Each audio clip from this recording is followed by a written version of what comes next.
Hi guys, welcome back to another video, and today I'm doing a game review on God of War. I have done one before. It is on Fallout 3. Don't worry guys, I'm not going to stop doing pop videos. I know you guys like that sort of stuff, and I do too. It's a very good passion of mine. But don't worry, I'm not going to stop doing pop reviews. As I said, it's a passion for me, and I like collecting them and showing them off to you guys, and obviously seeing how you guys react to that. If you want to be a part of the next game review that I'm going to be doing, my Instagram is going to be in the description. I'll put a poll up on there to see which ones you want to do next. Obviously, I'll put a selection of games. As I said, the games I'm going to be reviewing could be from PlayStation 1 up to the new PlayStation, obviously like this one, and the same for Xbox, any other console really. But yeah, if you want to be a part of that, don't forget to go into the description, click on my Instagram, follow me there, go on my story, click which one you want me to do next. That's the same for my Twitter, etc. I know it was a shameless plug, but I had to do it. So I'm going to get cracking this game. The game came out in April the 20th, 2018. It got a Game of the Year awards, and it also beat Zelda, Mario, all the big hitters really of when it comes out in the summer pretty much. The game is 2 years old, but the graphics itself is actually really good, surprisingly. I thought it would be one of them games where over a time period it wouldn't actually hold up, but it actually did hold up pretty well. I know I said this in my other video, my Fallout 3 video. If you want to see that video as well, I know this is another shameless plug, but if you want to see that video as well, that's in the description after this one. Make sure to watch this one first, then watch that one.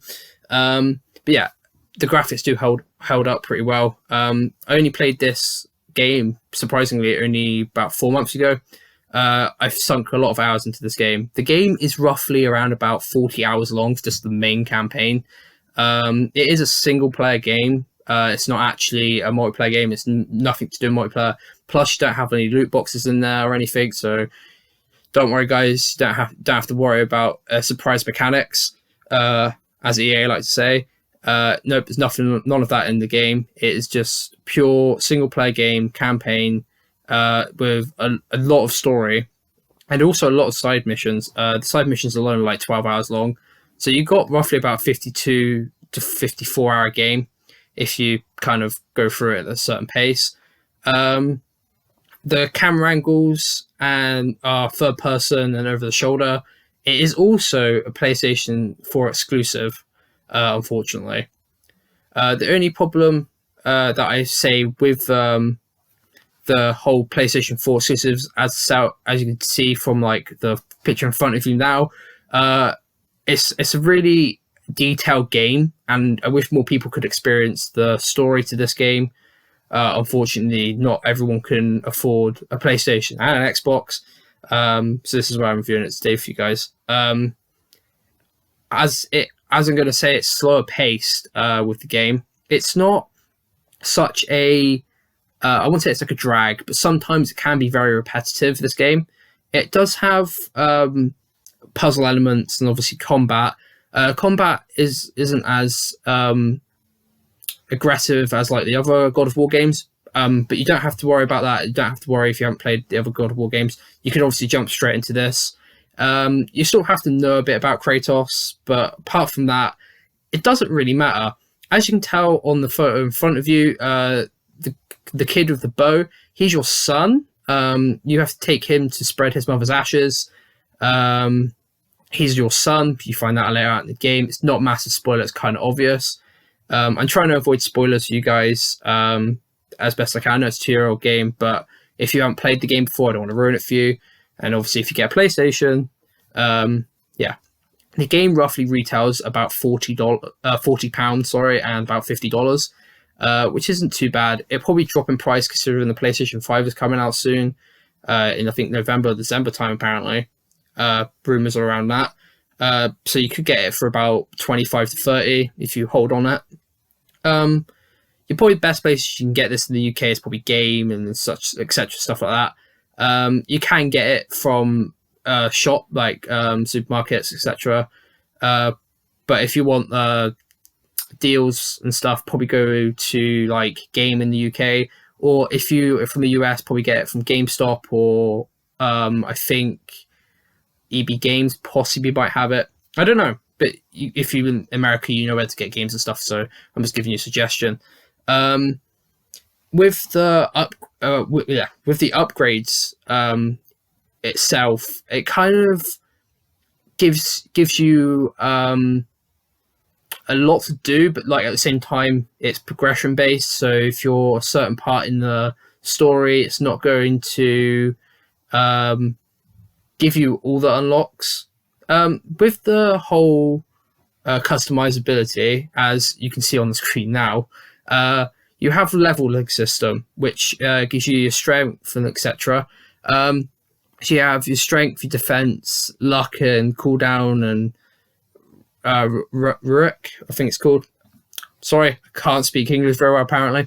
But yeah, so you obviously have a leveling system and an upgrade system. This is like this Brock's shop, as you can see. This is a guy that you can see around the whole world when you're playing, and he gives you unlockables and upgrades to your stuff. You can also do it with your weapons as well, so your axe, and you get these blades at the end, which is really good. Especially, it doesn't matter if you upgrade; it just makes your life a little bit easier in the game. As I mean, like in the sense of like bosses will be a little bit easier, give a bit more damage. It's still sort of not staged, but it's still sort of story based with the when you do combat, especially with bosses, like cutscene sort of thing. If you know what I mean. You don't have to worry about upgrading, but I would highly advise you doing your strength and your luck. Your luck gives you better loot to that point, and it will give you a better experience overall. The Rurik is sort of your weapons. It sort of gives you a different ability. So you have like frost, fire, etc. The elements necessarily. The only issue you might run into is when you want to upgrade something, you have to have hack silver, and you have to have the actual ingredients to make it. So you can't just go out and just upgrade it. You can upgrade it if you have the right money or silver. You also can do stuff with your XP. So if you want to upgrade through XP, you can do that. But obviously, it's a bit of a grind. If you like a bit of a grind in the game, that's definitely your way to get stuff in this game. But yeah, the leveling in this game is very slow. So even if you say you're like level 7, it can take a while to get there. Unfortunately, there's not really any quick way of doing it unless you go through the whole game. You do have unlockables difficulties. Obviously, if you defeat the game in normal, you get harder difficulty after hard, obviously. Also, the graphics in this game, it is amazing. So this is actually something I took all these images pretty much I took from my console. And I have the basic PlayStation 4, and the graphics in this game, lighting, the surroundings of you, is unbelievably great. I have nothing bad to say about it with the graphics alone. Visually, it's really good. The other thing you might come across is the frame drop sometimes, but it's kind of common with PlayStation. Obviously, with any console, you have some frame drops. But if you have the PlayStation Pro, you should be pretty smooth sailing. I do get some frame drops occasionally, but it's not that much of a problem. You don't really notice it massively. The one thing I would say is you mostly do travel quite a bit compared to combat. If you like the sort of immersiveness of a game, this is definitely a game for you. But also, if you don't like that, if you don't like this sort of game, then you can always give it a try. But if you don't like it, your opinion's your opinion, I guess. And yeah, where it comes to the whole story element, you're got to deliver your mom's ashes and go to the mountain and spread them. It's obviously a bit more difficult than that. I don't want to go into too much because it could ruin the game for you and the experience of the whole sort of atmosphere of it. But if, as I said, it's £40. If you want to buy it, you've got PlayStation, I definitely recommend this game. It's an exclusive to the game, so you can't get it anywhere else, not even on PC. But yeah, it's a adventure hack and slash as well. If I didn't mention that already, I think I did, but I'm not sure, so I'm going to mention it now.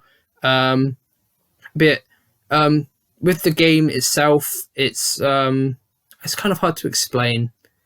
If it's Zelda, it's like Zelda and God of War had a collab with the puzzles, etc. You do get some really cool animations of the stuff. The abilities you can unlock in this is unbelievably gory. It doesn't hold back on blood that much. It does hold back a little bit more than the last 3 games, but apart from that, the game is amazing and highly recommend it.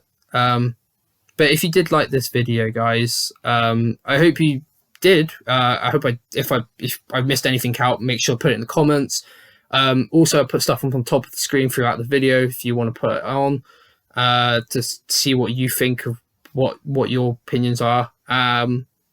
All my social medias and etc. will be in the description, as I said about the polling system. But yeah, guys, see you later.